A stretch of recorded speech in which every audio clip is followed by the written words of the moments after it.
This episode of the Kill Innovations podcast is brought to you by listeners like you. You can become a supporter by visiting shop.philmckinney.com and making a contribution. Your support helps defray the cost to produce, host, and stream the show. As always, any profits are donated to charities such as hackingautism.org.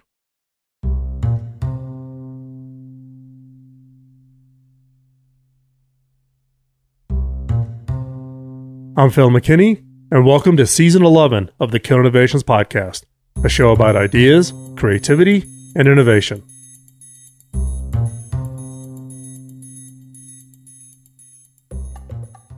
If you look up the Merriam-Webster's definition, it says that innovation is, quote, the act or process of introducing new ideas, devices, or methods, end quote. However, in a world of continuous technological and ideological advancement, how much is really new? The truth is, we are creative beings, but we don't create alone. While some will try to make the claim of being the sole creator of an innovation, the majority of our ideas are inspired by things and processes already in existence. This is true of one of history's most important innovations, Henry Ford's creation of the assembly line.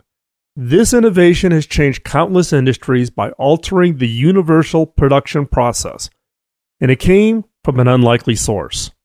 Many people may think it was simply a stroke of genius, but the assembly line actually came about through repurposing, taking something we already know and altering it to create something completely different. Henry Ford designed and executed the very first assembly line while creating his famed Model T, but the idea wasn't something that he truly came up with on his own. Ford found his inspiration in the efficiency of the Chicago meatpacking houses. The story goes that in watching the production process at one of these plants, he was mesmerized by the efficiency achieved when the meat was being cut down the line, each butcher executing a different cut as the meat continued its journey. Ford realized it could be reverse engineered. He could build his cars by having each employee place a different part on the car as it moved through the factory. Thus, the assembly line was created, leading to one of the biggest increases in productivity in industrial history. In a more recent example of inspiration, Ford used the idea of simulation from the aerospace industry to prototype and test new dashboard ideas. In a previous Kill Innovations podcast from December of 2009, I interviewed Dave Watson from Ford and Steve Bishop from IDEO, where they shared their co-innovation project on the Ford Fusion and the inspiration to use digital cockpits in airplanes as an inspiration for the first all-digital dashboards for cars. I'll post a link to that podcast in the show notes. Now, when it comes to these kinds of inspirations, there are many examples. Nike was also born through cross-industry innovation, a field in which they remained one of the leaders. How? They look for unlikely solutions to problems, ultimately finding unique innovations. Nike originated in 1960 when Oregon's coach Bill Bowerman was trying to design new soles with better grip for his track athletes. He found inspiration for his solution in a plain old waffle iron. And by the way, he ruined his wife's waffle iron when making the first pair of Nike running shoes. Now, Nike didn't stop there. The company has made innovations in reverse engineering part of the company values.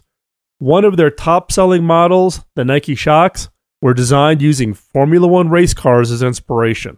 While some of Nike's innovation inspirations seem to come from way out in left field, that's one of the factors that has differentiated them from the rest of their industry for decades. These two great innovators came up with their revolutionary ideas via unlikely sources and industries seemingly unrelated to their own. So the first step is to stop thinking of any other industry as irrelevant to yours. Where there is success, there is something to learn and possibly to adapt. Or as some would say, steal it. Make a habit of dissecting notable innovation successes, everything from successful startups like Uber or Airbnb to the popular food truck in your neighborhood. What exactly are they doing that works so well?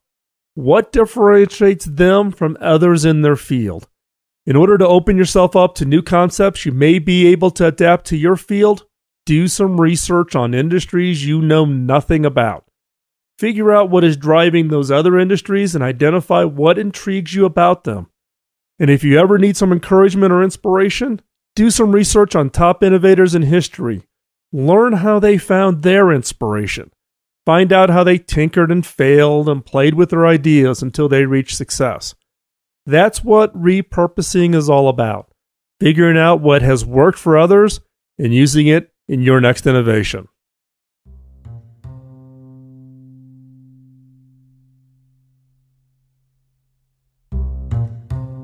If you enjoyed today's show, you can subscribe to the podcast on iTunes, YouTube, Spreaker, or wherever you find your favorite podcast.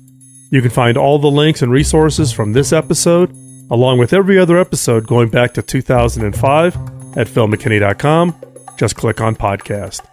I would love to hear your feedback, such as your thoughts on the new format for the show, topics you would like covered, or any questions you might have. Ping me on Twitter at Phil McKinney, all one word, or on LinkedIn or Facebook. You can find links to where I hang out on social media at philmckinney.com. And as always, thanks for listening.